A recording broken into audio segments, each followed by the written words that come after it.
جب طوق اور زنجیریں ان کی گردنوں میں ہوں گی، گھسیٹے جا رہے ہوں گے کھولتے پانی کی طرف، پھر آگ میں جھونک دیے جائیں گے۔ پھر ان سے پوچھا جائے گا، کہاں ہیں وہ جنہیں تم شریک ٹھہراتے تھے اللہ کو چھوڑ کر؟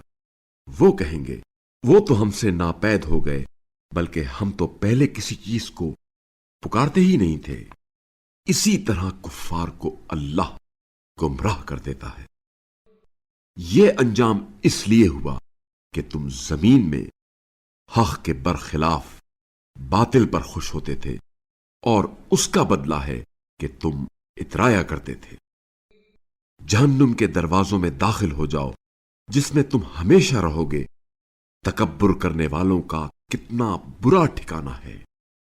بس آپ صلی اللہ علیہ وآلہ وسلم صبر کریں، یقیناً اللہ کا وعدہ سچا ہے۔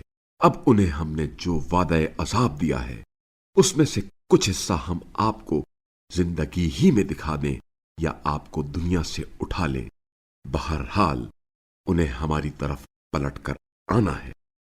اور باتحقیق ہم نے آپ صلی اللہ علیہ وآلہ وسلم سے پہلے بہت سے رسول بھیجے ہیں، ان میں سے بعض کے حالات ہم نے آپ صلی اللہ علیہ وآلہ وسلم سے بیان کیے ہیں، اور بعض کے حالات آپ صلی اللہ علیہ وآلہ وسلم سے بیان نہیں کیے۔ اور کسی پیغمبر کو یہ حق نہیں پہنچتا کہ وہ اللہ کے اذن کے بغیر کوئی معجزہ پیش کرے۔ پھر جب اللہ کا حکم آ گیا تو حق کے ساتھ فیصلہ کر دیا گیا، اور اس طرح اہل باطل خسارے میں پڑ گئے۔ اللہ ہی ہے جس نے تمہارے لیے چوپائے بنائے تاکہ تم ان میں سے بعض پر سواری کرو اور بعض کا گوشت کھاؤ، اور تمہارے لیے ان میں منفعت ہے، اور تاکہ تمہارے دلوں میں کہیں جانے کی حاجت ہو تو ان پر سوار ہو کر پہنچ جاؤ۔